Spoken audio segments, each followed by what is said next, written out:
मात्र त्याची खूपच घाबरगुंडी उडाली. तो जो पडून गेला तो मागे वळूनही त्याने पाहिले नाही. रस्त्यात त्याला एक माकड भेटला. त्याने चित्त्याला भर धाव पडताना पाहिले आणि कारण विचारले.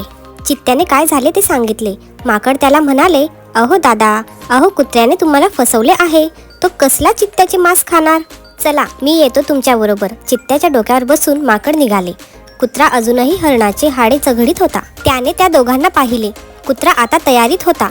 तो माकडाला म्हणाला, तू शब्दाचा सच्चा आहेस. तू म्हणाला होतास की चित्त्याला घेऊन येतो. मी तुला माझ्यातला अर्धा वाटा नक्कीच देईल. हे ऐकले आणि चित्त्याने माकडाला डोक्यावरून फेकून दिले आणि तो जंगलात पळत सुटला. झाडाच्या बुंध्यावर आदळलेल्या माकडाला कुत्र्याने सोडले नाही.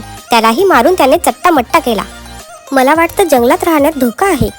फार काळ मी सगळ्यांना फसवू शकणार नाही. त्याऐवजी गावाला परतावे असा विचार करून कुत्रा गावाकडे परतला.